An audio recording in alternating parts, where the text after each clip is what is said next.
اعوذ باللہ من الشیطان الرجیم بسم اللہ الرحمن الرحیم قال اللہ تبارک و تعالی فی الکلام المجید وشاورہم فی الامر صدق اللہ مولانا العظیم۔ عزیزان محترم، اللہ جل جلالہ ارشاد فرماتے ہیں اور آپ ان سے اپنے کاموں میں مشورہ کیجیے۔ حضرت جابر رضی اللہ تعالی عنہ حضور علیہ الصلوۃ والسلام کی حدیث نقل کرتے ہیں، امور میں استخارہ کرنے کی حضور اس طرح تعلیم دیتے تھے جیسے قرآن کریم کی کسی سورت کی تعلیم دیتے تھے۔ فرماتے جب تم میں سے کوئی شخص کسی کام کا قصد کر لے تو 2 رکعتیں غیر فرضی نفلی ادا کرے اور پھر کہے کہ اللہ میں تیرے علم کے ساتھ بھلائی طلب کرتا ہے اور تیری قدرت کے ساتھ قدرت طلب کرتا ہے اور تجھ سے تیرے عظیم فضل کا سوال کرتا ہوں کیونکہ تجھ میں قدرت ہے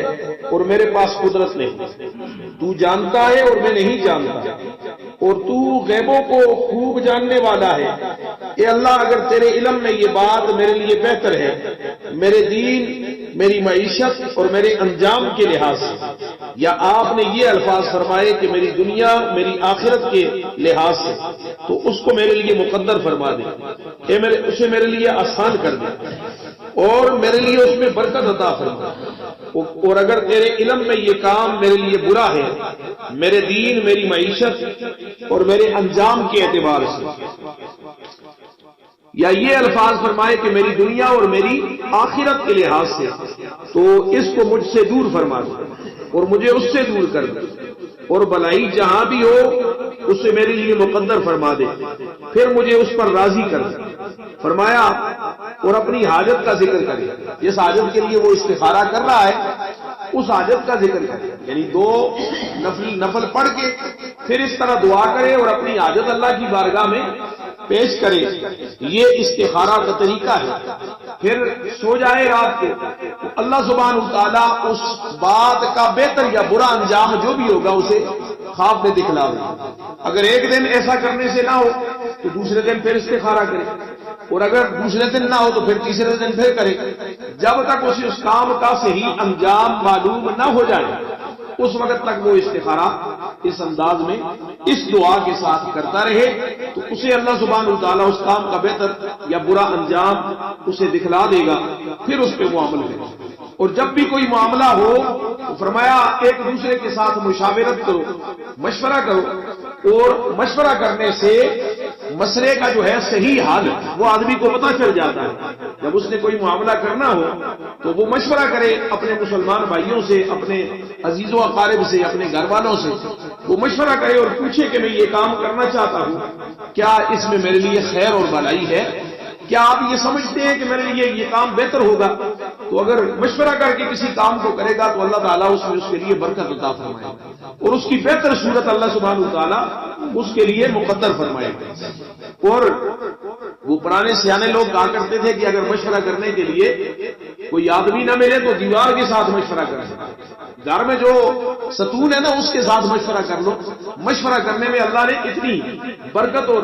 رحمت رکھی ہے کہ جب بندہ مشورہ کرتا ہے تو اس کے لیے راہوں کو آسان فرما دیتا ہے، اس کے ذہن کو، اس کے دل کو اللہ کو شادگی عطا فرماتا ہے، اور اس کے لیے جو بہتر ہوتا ہے